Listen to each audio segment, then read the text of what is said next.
আপনি যদি এই রকম জেএনজি প্রোফাইল পিকচারগুলো মেক করতে চান তাহলে ফার্স্টে আপনারা প্লে স্টোরে গিয়ে পিক্সেল ল্যাব অ্যাপটি ইনস্টল করে নেবেন। তো তারপর এটাকে আপনারা ওপেন করে নেবেন। তো ওপেন করার পর আপনারা এখানে এই জিনিসের লেয়ার আইকন আছে, এখানে ক্লিক করে এখানে ফ্রম গ্যালারিতে ক্লিক করে নেবেন। তো এর আগেই আপনারা ফার্স্টে আমার এই ভিডিওর ডিসক্রিপশন বক্সে চলে যাবেন এবং ওখানে দেখবেন ব্যাকগ্রাউন্ড অ্যান্ড পিএনজি লিঙ্ক নামে একটা অপশন দেখবেন। তো ওখানে আপনার লিঙ্কে গিয়ে আপনারা ব্যাকগ্রাউন্ড এবং পিএনজিগুলো ডাউনলোড করে নেবেন। তো তারপর আপনারা পিক্সেল ল্যাব অ্যাপটি ওপেন করে আপনারা ফার্স্টে আপনাদের একটি ব্যাকগ্রাউন্ড সিলেক্ট করে নেবেন। তো আমি ওখানে ব্যাকগ্রাউন্ড দিয়ে দিচ্ছি, আপনারা ব্যাকগ্রাউন্ডটা সিলেক্ট করে নেবেন। তো আমি এই ব্যাকগ্রাউন্ডটা সিলেক্ট করে দিলাম। তারপর এখানে নিচে রাইটে একটা ক্লিক করে দেব। তো আপনারা এখানে আবার ওই প্লাসে ক্লিক করে তারপর এখানে ফ্রম গ্যালারিতে ক্লিক করবেন। তো ক্লিক করলে আপনি এটা আবার ওপেন হবে। ওপেন হলে আপনি এখান থেকে এইটা এখানে অ্যাড করে নেবেন। তো অ্যাড করার পর এখানে নিচে রাইটে ক্লিক করে দেবেন। তো তারপর এটাকে আপনারা মাঝখানে বসিয়ে দিবেন। তো আমি এভাবে বসিয়ে দিলাম।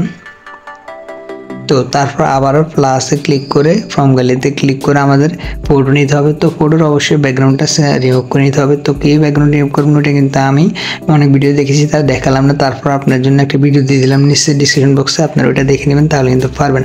অথবা আপনারা গুগলে গিয়ে remove.bgv নিয়ে সার্চ করলেই একটা ওয়েবসাইট পেয়ে যান, ওখানে আপনারা ইমেজটা দিলে কিন্তু তারা রিমুভ করে দেবে আপনার ব্যাকগ্রাউন্ডটা।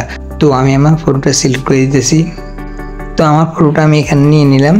তো নেওয়ার পর আমরা এখানে নিচে যে রাইট আছে রাইটে ক্লিক করে দেবো। তো এখন আমরা এখানে এটাকে এভাবে বড় করে দেব। তো তারপর এখানে এটাকে বসিয়ে দেবেন সুন্দর করে। তো আমি এটাকে একটু এখানে অ্যাঙ্গেলটা চেঞ্জ করব, এখানে রোটেট করবো, এটাকে একটু দিয়ে করতে হবে। হ্যাঁ, এটাকে সোজা করলাম, তারপর রাইট ক্লিক করে দেব। তো তারপর এটাকে আমরা এখানে সুন্দর করে বসিয়ে দেব।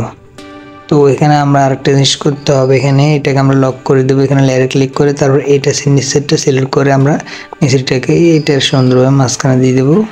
তো তারপর এখন আমরা আবারও প্লাসে ক্লিক করে তারপর ফ্রম গ্যালারিতে ক্লিক করে আমরা এখানে আমাদের যে টেক্সটটা আছে এটাকে, অথবা এখানে আগে একটা শ্যাডো অ্যাড করতে পারি, এরকম শ্যাডো। তো এটা অ্যাড করলাম। তারপর এখানে রাইটে ক্লিক করে দেবো। তারপর এখানে আমরা এটাকে এভাবে বড় করে দেবো।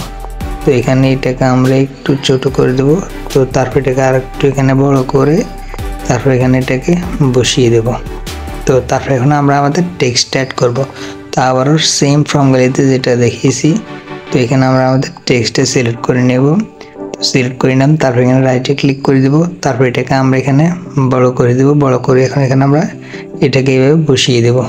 তো আমরা এখন এখানে চাইলে আরেকটা জিনিস অ্যাড করতে পারি, সেটা হচ্ছে আমাদের যে ছবিটা আছে আমাদের, তো ওইটার পাশে আমরা শ্যাডো অ্যাড করতে পারি।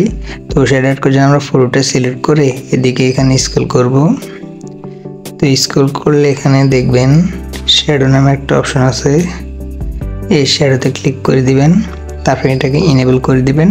তো ইনেবল করে আপনার এখানে একটি কালার চুজ করে দিবেন। তো ব্যাকগ্রাউন্ডের যে কালার থাকবে ওই কালারটা আপনারা দিয়ে দিবেন। তারপর এটাকে আপনার এখানে প্লাস করে দিবেন। দেখেন এভাবে এটাকে আপনারা বেশি করে দিবেন, এই ব্লার রেডিয়াসটা। আর এখানে আপনারা এই কালারটা সিলেক্ট করে দিবেন। তো সিলেক্ট করলে এখন দেখেন আমাদের ব্যাকগ্রাউন্ডে কিন্তু একটা শ্যাডো চলে আসছে আমাদের ফটোর পাশে। তো এটা কিন্তু দেখতে ভালোই লাগে। তারপর এখানে আমরা রাইটে ক্লিক করে দেবো। আর আরেকটা জিনিস হচ্ছে কি, আপনারা কালারটা কীভাবে চুজ করবেন এটার সাথে মিলিয়ে।